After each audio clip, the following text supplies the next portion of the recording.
oftentimes coaches think that the word coaching is to serve and the word coaching is to be selfless. But in reality, I believe coaching is a very selfish job. And that's a very different position than most coaches automatically. So if I come at it from the perspective of like, hey, I want to get something out of this. And it's that whether it's being the pushing you to greatness, it's this art of achievement, this idea that I get to be a part of, a world championship. Like, I'm being transparent with that. Oftentimes coaches hide their agenda behind an athlete's action. And I don't think that that's healthy. People do this in coaching too, or in business where they're saying like, hey, you should do this because this is what's best for you. But in reality, it's what's best for them. And they've not taken into account how they are being perceived because of the way that they're like actually manipulating the people in the workforce to do something that actually has an outcome that benefits them. Leadership looks powerful from the outside, but behind closed doors, the pressure is real. The decisions are heavy, and most leaders have nowhere to talk about it. The boardroom moments that keep you up at night, the decisions that affect thousands of people, the quiet questions many leaders carry but rarely say out loud. I'm Melissa Dawn Simkins, EdTech founder of Athleadership, CEO of Velvet Suite, and the C-Suite confidant to leaders performing at their highest level as they navigate pressure and change. For more than 2 decades, I've built global leadership platforms and advised executives and elite performers across business and sport in high-stakes environments. If you're here, you're probably someone people count on. That's why I created C-Suite Confidential. Grounded in neuroscience and the elite athletic mindset, each episode features candid conversations with CEOs, talent leaders, athletes, high performers who understand both demands and the privilege of leadership. Most leadership conversations focus on strategy. This one focuses on conditioning. If you're leading in the arena and you want to do it with strength, clarity, and heart, you are in the right place. This is C-Suite Confidential, where leaders come to strengthen the mindset required to perform when it matters most. Welcome. This is C-Suite Confidential, real talk leaders can't find anywhere else. I am so excited for today's guest. We are talking about elite performance and the mindset of elite athletes, and no one better to have this conversation than Coach Justin Kavanaugh. He is a 6-time Olympic champion coach. He is also a peak performance strategist and CEO of Sites That Scale. Over the last 2 decades, he has been at the intersection of business and sports, leading peak performance and high stakes when it matters most. And what I love about this conversation in the arena is we get straight to it around the accountability of leadership, the playbook for building teams that win, and what it means to be ready, conditioned for high stakes moments so that you can become the leader the moment demands. It's all happening right here inside the arena. Let's go in.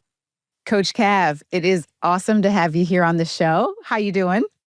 Oh, I'm doing great now. It's going to be good. You know what's going to be great about this? Because the way that we met, I just keep going back to that. I keep going back to the fact I was on a plane and someone was sitting next to me. I was on my way to a keynote and she looked over my shoulder, saw what I was doing.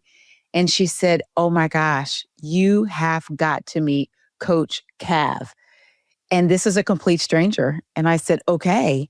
And we connected and it was, history from there. So for our audience, you're on C-Suite Confidential. Tell us, who is Coach Cav?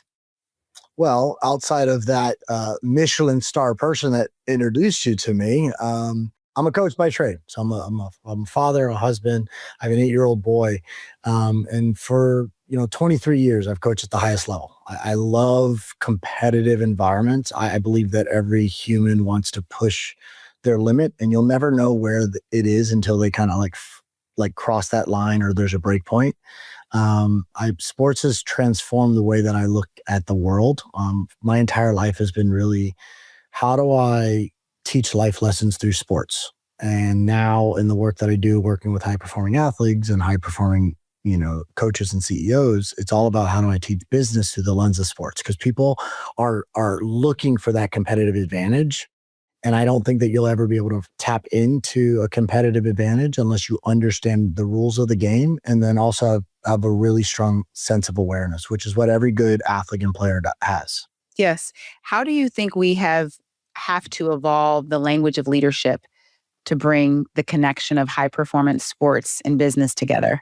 Well, I think it comes down to transparency. I think most leadership problems have two fundamental issues. They have a communication problem at the root of the issue, and then they have a accountability problem, both within the culture of the team, the person who's giving the commands or directions, and into the environment in which they're operating out of. So accountability needs to be a standard set by the organization, and accountability needs to have some level of self-respect around the standard that is being adhered to. And normally the leadership communication problem is missing those two things. It's missing clear communication and it's missing a high degree of accountability. In your work, you work with the best of the best, and athletes has really kind of been where you started. Tell us about your journey as an athlete. And then for those who don't know all of the details of what you do, maybe about how you coach Olympians and world class athletes. Well, I want to say, like, I'm still practicing. I mean, I'm still coaching. Yeah, Paris was my sixth Olympic cycle. I mean, I started 23 years ago in sports. My first client was an Olympian, and my work today is done in the NFL and pro sports all around the globe. I'm very proud of that. I've had 47 world championships now. My son's trying to get me to get to 20 more so I could get 6, 7 and be part of the cool kids group with the terms. And I'm like, it takes a long time to get there. But I've always had high degree of skin in the game. And I love it. I think that you got to find your limit, push your limit, know what you're good at. I love the sport of basketball, but I'm not a good basketball player. And I learned at a young age, like, I enjoy things more when I'm good at it. And you just kind of get addicted to something. So, my career as an athlete, although I would say short-lived in a lot of careers and a lot of people's perspectives, it was mine, right? I was disappointing in my own level, like to go play college football, to fought at a high level. But also, I think what happened is I became more self-aware the more I found breakpoints and found my limits. Like, you're Superman when you're 18. You feel like you could take over everything. And then when you start to understand that, like, hey, other people's agenda being put on your plate affect how you show up. And that was a lesson that I learned, is that, not everybody plays by the same rules. Not everybody has the same agenda. And, you can't really control how other people respond to you or how other people show up, but you can control how you show up. You can control your attitude and you control your effort. And the benefit of sport for me is that that's my escapism. I know a lot of times kids today, leaders today, they go to a movie, they get a book, or they're on social media and they're just trying to get in a gamification of their life. Sport to me is my gamification. That is my escapism. And that's the way it's always been. And I just want to be able to share that with the world, because I think that when you put the helmet on or you put the gloves on, you step into the cage, like, nobody gives a crap where you're from. Nobody cares if you have money, if you grew up poor. Nobody cares if I grew up in the hood of Miami, but I was not poor. I think people misunderstand. Like, I grew up with a lot of privileges and a lot of opportunities because that's all I knew. And my parents gave me everything in the world. So when it's not foreign to you, this is the only thing that you know, you look at that as a blessing and you try to do the most with it. And yeah, now I live in Reston, Virginia. I very different than, where I grew up. However, to me, I always want to create an environment where it's better for, my kid than it is for where I grew up. And I think it's the same thing in sport, is that I'm trying to understand the rules of the game, the lay of the land, and then I create a competitive advantage. Mm-hmm. My sporting background has basically been my journey in business. That's basically what it's been. But I was a 5-sport athlete all through high school. In college, I played, football, had a lot of injuries that affected my playing career, pretty much shut my entire, career down at one point, where I broke my back, L4, L5, T1. And you learn really quickly, like, if you don't fit inside of their puzzle piece, then you're not very valuable. So I had to kind of create my own environment, which is where I went into fighting because I could kind of control my own destiny. And then in coaching, it was just a matter of like, how do I help others do that? And when my body kind of hit its limit, I wanted to make sure that there was no regrets for other people, that I could kind of tap into their potential. So you just kind of glaze over five sport. Like that's pretty significant because every sport has its own kind of rules of the game and you have to be able to perform and condition and all of those things. When you think about moving from player to coach, right? And you still are, in love with the game, in love with sport. What are some of the attributes of elite level leadership that those who coach teams can think about in terms of the connection between sport and business? Well, I think it's a level of, like, number one, every great athlete has a high degree of self awareness. Number one, you've got to have a high degree of self awareness. You need to know who you are. Number two, you need to have social awareness, meaning like you got to know where you fit within the rest of the roster. And then number three, you need to have good situational awareness, like be where your feet are. What's the play? What's your role for that actual down? Like the locker room talk. When do you jump in versus when do you not jump in? And these are the same parallels that happen in the locker room, that happen on the field, that also happen in the boardroom, but they also happen at the water cooler when you're talking with, kind of colleagues. And a lot of leaders tend to use their title as their position, and they think that that is their authority. Their authority is based upon the respect. And respect is, yeah, maybe they will respect the title and not the person, but that's very short-lived. So I always want to look at it as like, hey, you respect the title even if you don't respect the person, because that's the position that they're in and that's the role that you're in. And you have to know that role based upon an athlete to coach dynamic. But as a coach to a leader, right, when you get into the business world, if you're just using your title to force things down other people's throats in those environments, that ain't going to last very long. And you're going to lose people faster than you actually win people over. Because the real power is to move from a manager to a leader to a coach in your organization. If you could do that, then you actually have a lot of respect and a lot of authority across the entire organization at every level. Yes. One of the biggest challenges coaches have, whether it's on the field or in the boardroom, is earning the trust. I think right now trust is really broken in a lot of organizations and in the workplace. You've had to coach some of the best, and I'm sure they've had many coaches. What insights can you tell us about building trust and empowering people to become, or athletes or coaches to become their best? I think number one, it's understanding your intent, because oftentimes coaches think that the word coaching is to serve and the word coaching is to be selfless. But in reality, I believe coaching is a very selfish job. And that's a very different position than most coaches automatically. So if I come at it from the perspective of like, hey, I want to get something out of this. And it's whether it's being the pushing you to greatness, it's this art of achievement, this idea that I get to be a part of, a world championship. Like, I'm being transparent with that. Oftentimes coaches hide their agenda behind an athlete's action. And I don't think that that's healthy. People do this in coaching too, or in business, where they're saying like, hey, you should do this because this is what's best for you. But in reality, it's what's best for them. And they've not taken into account how they are being perceived because of the way that they're like actually manipulating the people in the workforce to do something that actually has an outcome that benefits them. And I think that's a problem in leadership. So I'm very transparent. And I think the first part about it is owning up to the idea that coaching is a very selfish role.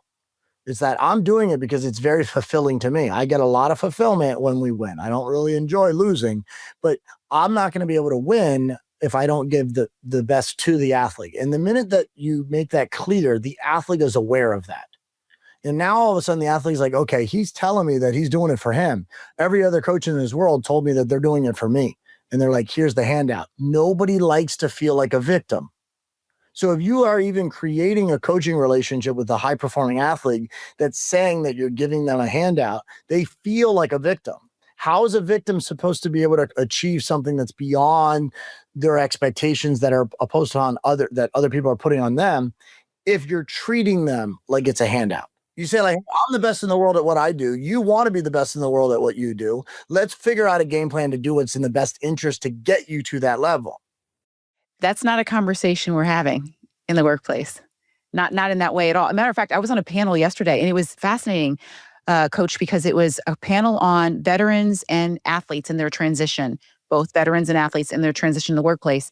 And someone told a story about how it was on sponsorship. Someone really sponsored her in the workplace. She was a veteran and she moved forward.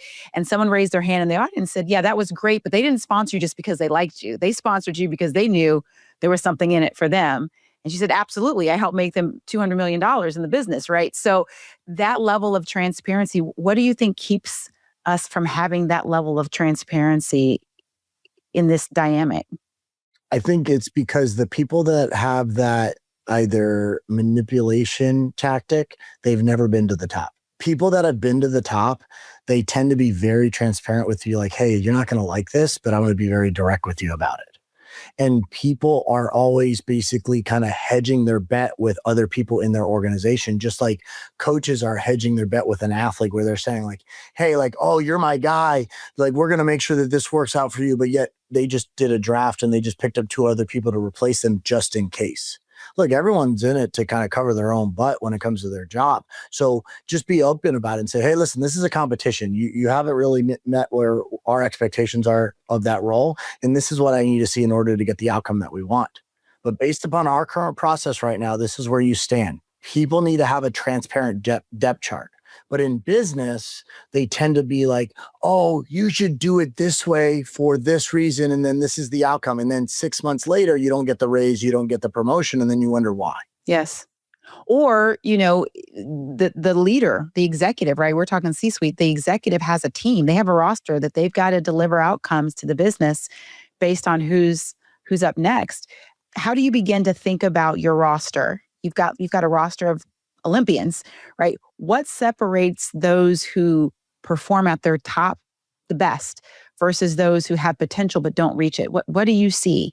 Number one, of their decisions on a daily basis, they are selfish. They're not going to put, even if they're in a team environment. Now, I work at the Olympic level, I work with mainly track and field, so it's very individual, right? So if I look at like Johan Blake might be one of the most humble athletes that I work with, but he's still super focused on how does this serve him.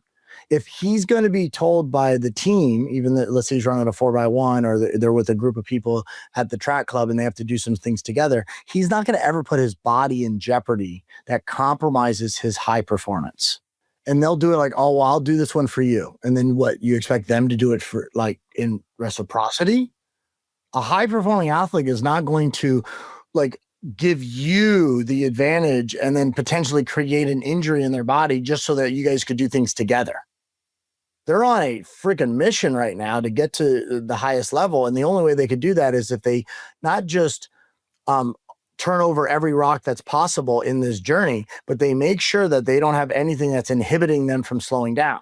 And a lot of people in organizations slow down the growth of the company because they're not moving at the same pace. They're not aligned, or even worse, they're actually creating drama and friction and pulling them back. So number one, like cut out drama. And number two, just be super direct with where you're trying to be. And that's why I tell like executives, sport is very process oriented and it's all about inputs. It's practice, practice, practice. And they're like, well, we can't control what's on the scoreboard. Like the score will take care of itself. But what you need to understand in business is inputs, process, outputs. Those 3 things are very consistent and very predictable. Now, what we're trying to do as a coach is assess outcomes and the outputs. So we have those outputs that happen on a regular basis, and then we have outcomes that we're trying to achieve. The minute that our output and our outcomes start to get aligned with what we want and it's predictable, then you basically put your foot on the gas pedal on the inputs, and you just do that because you are pretty much guaranteed a better outcome because you've seen the outputs be aligned with where you want to be. I love that. One of the things that I often say is we don't rise to our expectations, we fall to our conditioning. And that output is that constant conditioning or input, I would say, a constant conditioning to prepare us for the moment. What are some of the moments maybe that you've had that are high stakes pressure moments that you've, been tested, and what did it reveal to you as Coach Cav? I mean, in the world of sports, I pretty much only live in high stakes. I mean, I if it's not a if an athlete's not trying to break a world a record, or if an athlete's not trying to win a medal, I'm not that interested. So I mean, I'm very fortunate where the work that I've done today is done, where there's a lot of skin in the game and there's a high stake reward on the line. In business, I've had to show up for actions that other people were 100% responsible for, but I had to be the one that was accountable to it. I had to be the one that, even though I wasn't the one that pressed the button, did the thing, I'm liable because I'm in charge. And as a leader, you need to understand that everyone says that the fish rots at the head. And that's a great statement where it's like, okay, everything rises and falls on leadership. However, if you look at a fish that ever rots, it doesn't rot from the head. It actually rots from the tail and the belly, and it kind of works its way up. As a leader, you're on the hook. However, there's things in the organization that you allowed. So I fundamentally believe this, which is anything that I see, either as a coach or as a leader in an organization, I've either coached to happen or I'm allowing to happen. And I don't know which one's worse, ignorance or negligence. So anything that I see in my line of work at practice, I'm either allowing that athlete to do that. And if he gets hurt, like, okay, I'm allowing it to happen, or I'm coaching him to do that. And that becomes a bad behavior, which then gets conditioned. And then that's where he'll actually drop down to. But, I mean, I one point in my business, and it's a small business, I lost $1 million in a day because of one human's bad decision.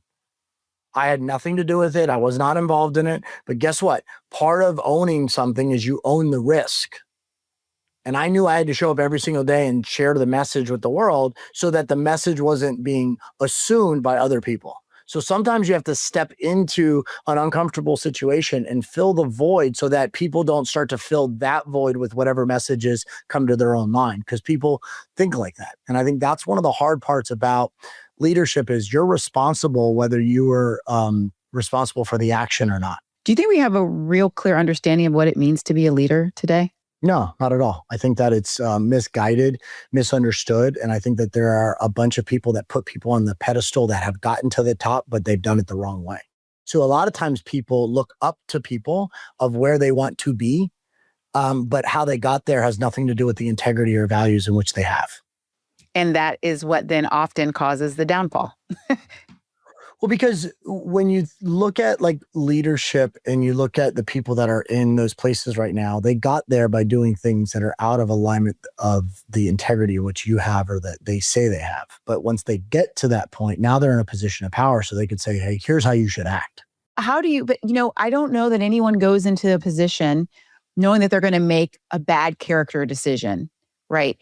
There's something that happens along the way.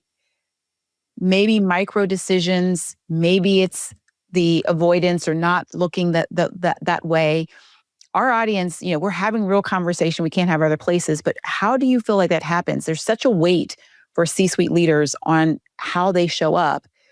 Where does the breakdown happen? I don't know if I would subscribe to that, because I think that there's patterns that we just don't identify along the way that they did small that then they become big. But just because something didn't get caught or something wasn't seen doesn't mean it was right. So it's okay that it happened, but you didn't get caught. It's okay that you sped and you ran through the red light and you didn't get caught. And then now you get on a main stage and then you're caught. Like some people got to the dance by doing things the wrong way. And then when they are at the dance, the lights shine on them and then there's a problem. So this is what happens in business all the time. The issue is like, I don't believe that to be true. I think somewhere down the line, you saw the pattern, but you pushed it under the rug because you'd never been to where you were trying to go. So you decided like, that's okay. I'll deal with it after I get there. And this is what a lot of people do, is a lot of people they stampede on top of other people, friends, colleagues, other workers. They stepped on top of them, use them as stepping stones. And then once they get to the top, they tell a story because they won. And you see this all the time in leadership, authors, speakers, coaches. There's some very well-known, famous people that I knew well before they were even recognized.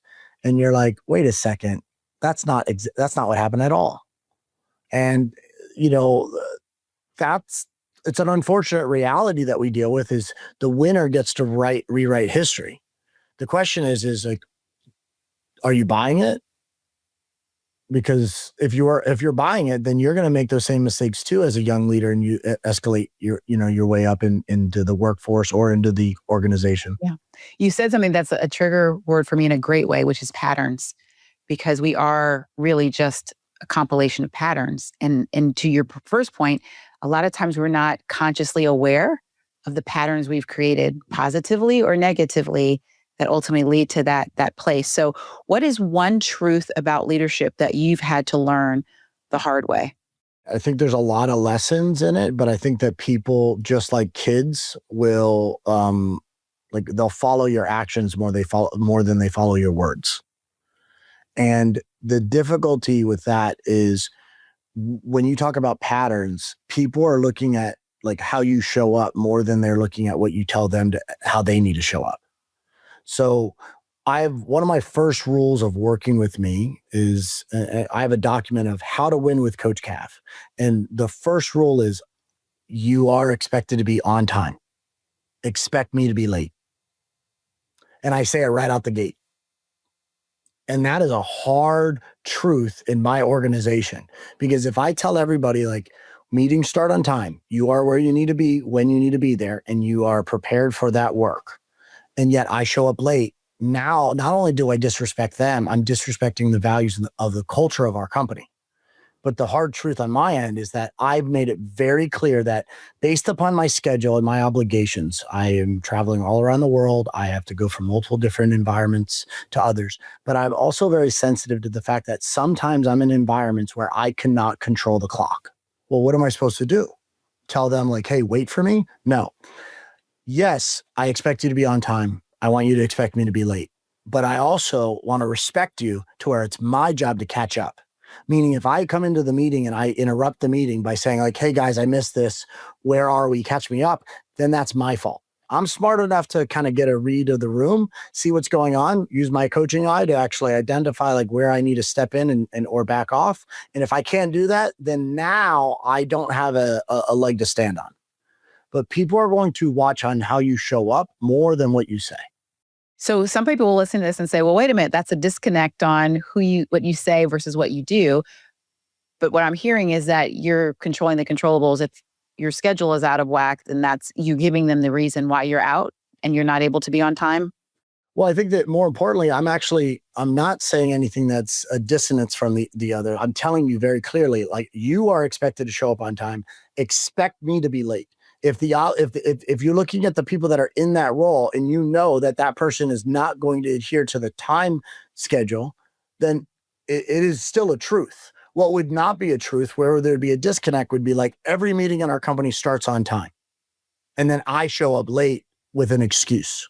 I'm setting the precedent from the beginning, letting you guys know like, hey, listen, based upon the reality of our schedules, both travel and the environments in which I'm in rooms with owners of teams. I'm in rooms with professional athletes. I'm in rooms with C-suite executives, and I'm in rooms with presidents of countries.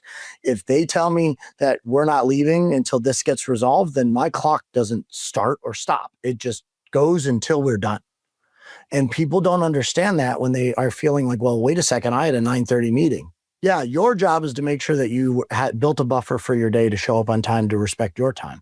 My job is to respect your time too, which means I'm not going to go up and slow you down.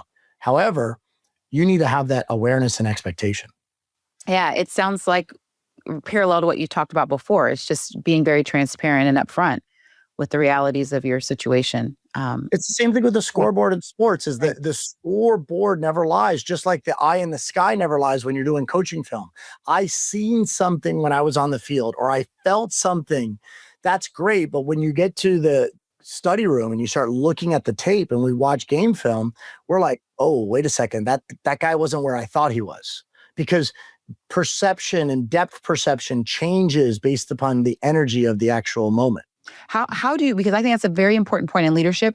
We often show up and we coach people to show up for the moment, but we haven't done the work in the study room. We haven't looked at the film before. We haven't built that discipline. How do you help leaders begin to assess where they're showing up before the moment? I mean, one of the number one reasons why I am regarded as a really good coach, you could say I'm good coach or bad coach, but I'm a successful coach because we win. So if you like the results that I have, then you may want to follow the practices that which we have, which is I fail more than most coaches even try because I fail in practice. Like all of my failures are done when the lights are not on me. So that when the lights are on me or on the athlete and they're on the line, like it's go time. All the work is already done. But most people are holding back because they don't want to push the limits in practice. And then they think that they're going to show up for an environment that they're not prepared for. Be on time and be prepared. Yes. Like you don't do that. Like that's the basics of just doing your job as a professional.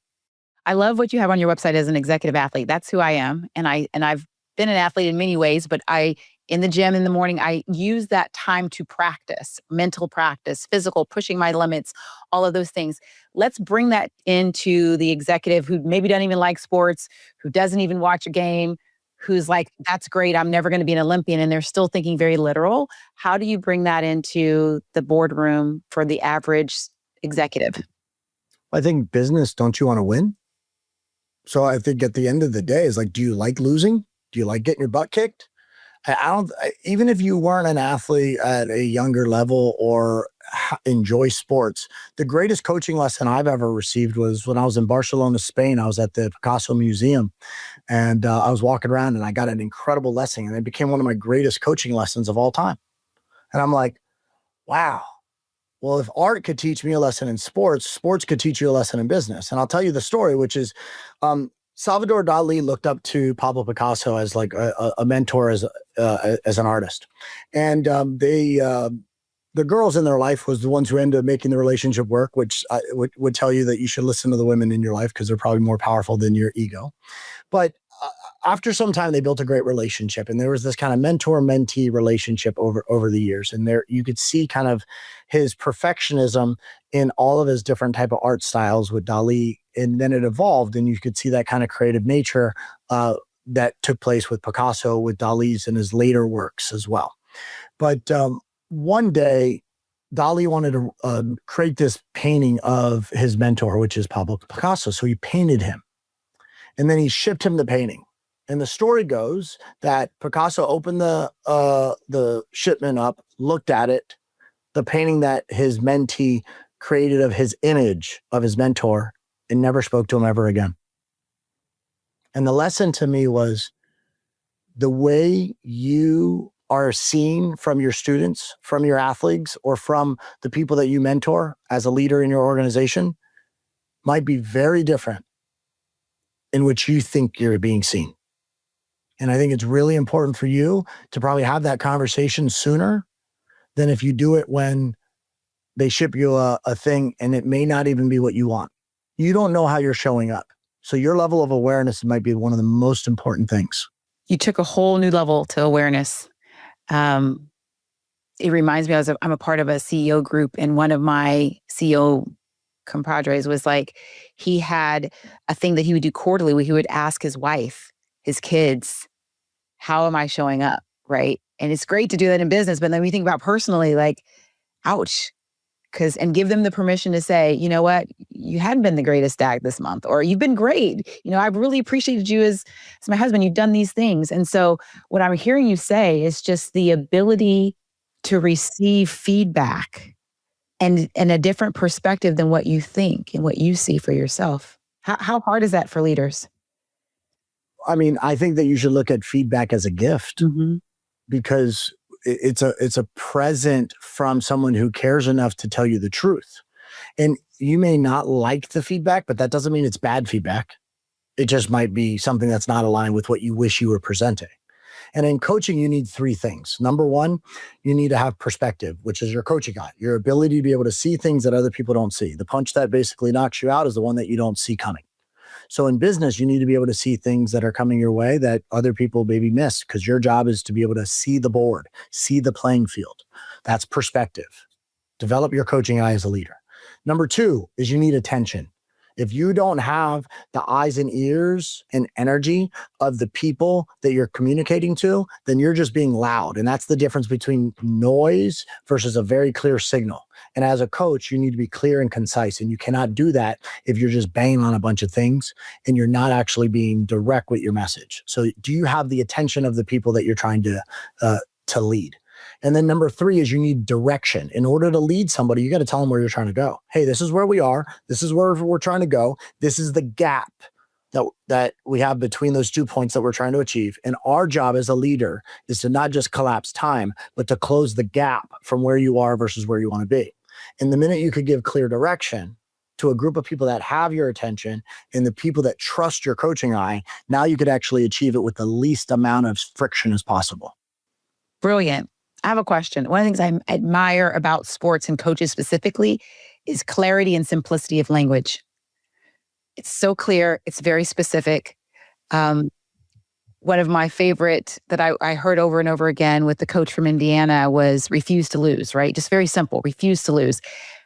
In companies and corporate, we get very wordy. We get a lot of words.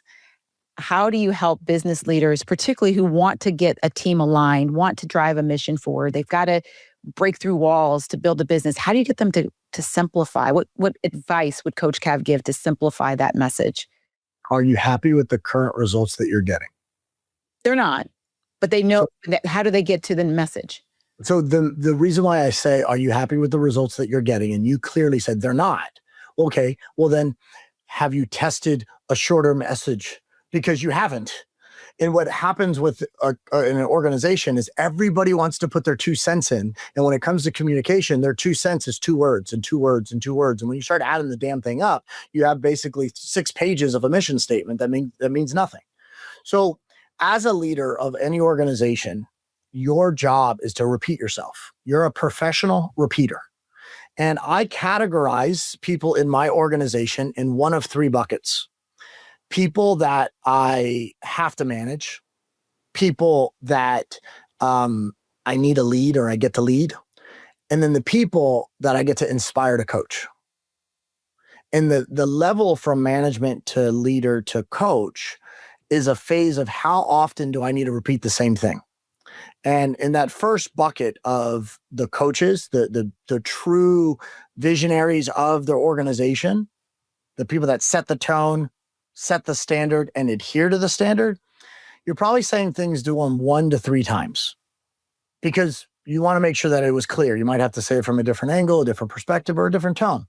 But after the 4th time I said something to you, you're probably in a leadership role. So 4, 5, and 6, if I have to say something over and over again and you didn't get it yet, you're probably in that leadership role. And I truly believe like you are a leader. If I told you 4 times and you've already taken action and you executed on it with clarity and precision. 7, 8, and 9, you're in the management space. Just like speeding.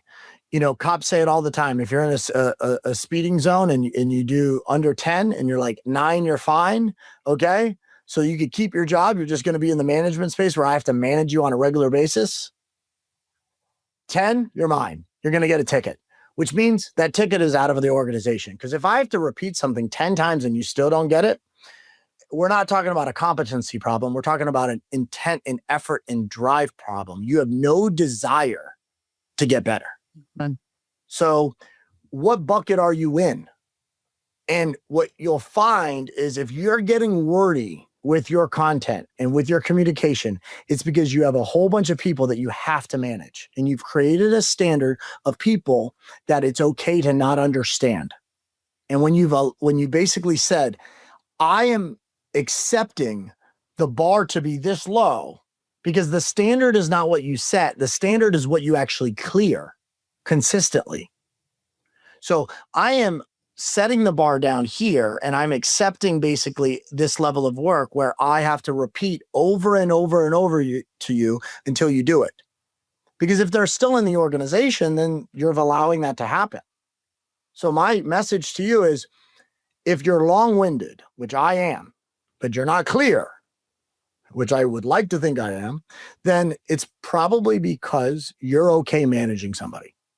But if you want to lead somebody and you want to coach somebody, then you need to actually be okay with the fact that You're only going to be able to lead people and coach people that are taking action on very clear, concise, quick feedback. And you can't do that. You have to do it over and over and over again. Great call to a new standard for those who are challenged with this. One question I have for you, who coaches the coach? Ooh, I mean, I get a coaching check every time I open the door. Who coaches you? I have what I call lighthouses in my life. So I grew up on the water. I love, sailing. I love the water. I think it's a great place to be. But I look at my world as a captain, as the player that I was, and as I transitioned to a coach into the work of sports and business. And as a captain, like I always wanted to kind of right my ship. That was my goal. And that was kind of the way I thought about my career. And if you think about it, you want to kind of get on this path to where you're in this channel and you're moving along. But what is the actual goal of a lighthouse? It's to protect you from the rocks. So you have mentors in your life that are there to protect you from a rocky area in your life. So I have a finance mentor, and their job is to protect me when I'm doing anything that's out of alignment. I have a health mentor. I have a doctor, and his job is to check my blood work and make sure that I'm, doing the things that I need to do so I could be a healthy father and husband for a very long time and lead an organization, especially with my travel schedule that I have. I have, somebody that's in my life that's helping me on the business side. So your coach should be the lighthouse that's there to protect you from the rocks. They're not always there to say, hey, that's the right path for you. A lot of times they're there to say, whatever you do, don't do this because you don't see what's coming. And I believe that you need to move past some of your mentors, just like Tony Robbins would say, you need to stand on the shoulders of giants. My goal with the work that I do is to find people that are where I want to be, and I want to move past them because that inspires them to coach me even greater. Coaches get super excited to work with somebody that wants to actually move past them. A lot of times people come to me and then they're just like, well, I just want to do this. I'm like, that's not really that exciting. And then my number one frustration with high performing athletes and high performing executives is that people look up to people that are not where they want to be and they listen to them. And it's the most confusing thing. I have not been able to crack that code. Say that again so we can catch that. Make sure everyone understands. Athletes and executives look up to people that are not where they want to be. They are taking advice from people that have not won an Olympic medal, that have never been to the Olympics, that have not won a world title, that have never played in the league. They're taking advice from executives that have never run a board meeting. They're taking advice from people that have never built or created a strategy that helped grow $1 million or $1 billion company. And yet they're saying, I'm going to follow this person because I like him, I believe in him, and this person does it. I'm just like, to me, it is a code that I've not cracked yet. I've not understood that. That is a gap in my understanding when I look at people that follow what they call is a leader or an expert that is in a place where they don't even want to go. And you've seen this and you've struggled with understanding why, it sounds like. It's every day in sports. Mm-hmm. I mean, in the world of sports, I have been able to reverse engineer winning for over 2 decades. And the ability to win comes down to understanding the rules of the game and putting yourself in an advantage ethically to be able to do that and capitalize on the opportunity, which is all about timing. And if you understand how to do that, you will win. Whereas a lot of people are creating a strategy that is going to end you right up into the rocks. And this is why I've been able to produce world championships after world championships in multiple different disciplines over and over and over again. I've had 4 of the top 10 fastest athletes in human history that I've worked with. And not many people even get money. You have a formula, but people don't want to listen to the formula always. Is it that it's hard work? Is it that they don't believe in it? What is it? No, most people put the hard work in. I mean, Pat Riley said it best, hard work never guaranteed anything, but without it, you don't have a chance. Most people run themselves into the ground or into the wrong path because they do have hard work. The problem is they don't have the right direction. The issue that most athletes run into that don't get the results that have the talent is because they have the wrong strategy. Strategy is the thing that's going to collapse time and make things easier for you. Mm-hmm. Mm-hmm. 2 groups of people, and it's the same group. It's the same problems at both ends of the spectrum. So you have the victim mentality and the people that literally are like complaining. They think that someone's going to come save them. And that group of people are like, they just don't take any action. And then you have the group of people that are like the high performers. They make it to the dance, but they never ever win. And there's the difference that people that participate, but they don't actually podium. And the biggest problems that you have with them is at both of those spectrums, what they're doing is following a path that is an equation that gets them a result consistently that they don't like, but they don't change. And the real path out of that is a very simple framework, which is number one, you need to have awareness. You need to have awareness that you're a victim. You need to have awareness that you are waiting for someone else to do something for you. You need to have awareness that you're not where you want to be, that you're close to the edge, but you're in fourth place and you don't medal. See, I don't really care what color the medal is as long as it's hardware you're coming home with. So the first part is awareness. You need to have a very good understanding of where you stand. Because if you don't know where you stand, you have no idea how to get to where you want to be. The second thing is you need to take ownership. Nobody's going to do it for you. Just like no one's going to come save you. No one's going to actually get you on the podium. You have to do it yourself, not your coach, nobody else. You're the one who's got, the risk on the line. And then the third thing is you have to take action. It's enough to know something, but it is, if you don't do it, then what's the point? So our job as coaches at both of those spectrums is to close the gap between idea and execution. And that comes down to awareness, ownership, and action. Mm-hmm. And I'm sure consistency too. You got to show up consistent. Put it over and over again. Yeah, Absolutely. Yes. As we wrap up, in our athleadership approach, it's anchored in why. It's my why, my purpose, because that's what stays consistent when everything around is changing. What is Coach Cav's why? My mantra is to live your telos, which is most people get to a point of high performance in their career, of the people that I work with, high achievers, people that really want it, put their work in, take ownership, and then take action. Those people, they climb that first mountain.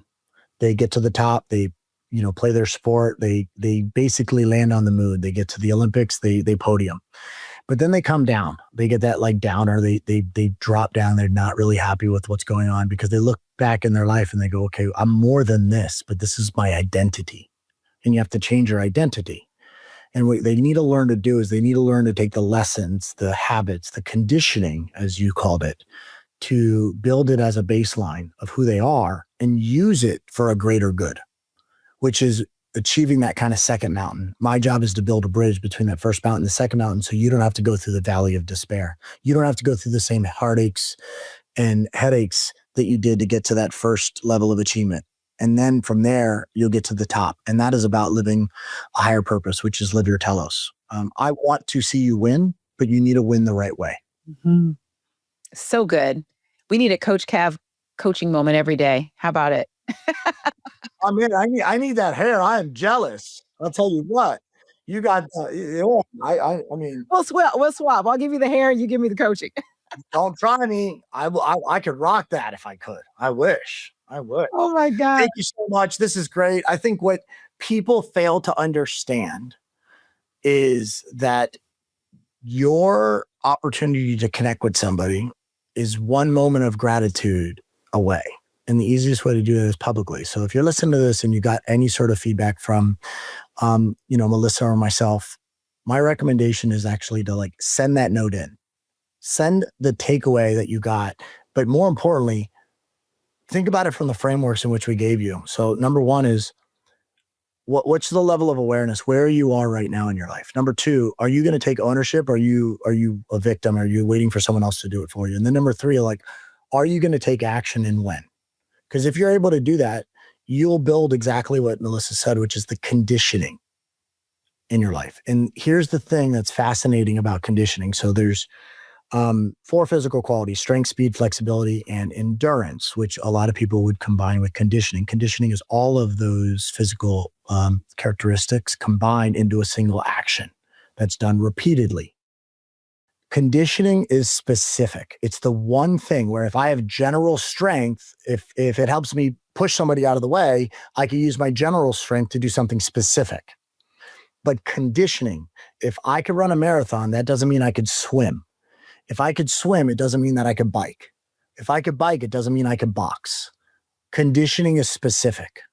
So what you're going to fall to is the conditioning in which Melissa said, based upon the consistent actions that are specific with what you're doing every single day and you show up. You've said it better. I mean, that's how we at the end, we leave with a conditioning drill, and you just gave it to us. You literally broke down conditioning and you gave us a challenge to take action. There's no excuse. There's no excuse. We've got action to take. You've given us the blueprint, the playbook. Coach Cav, thank you so much. Thank you. Blow the whistle then. We're good. Thanks for joining us on C-Suite Confidential.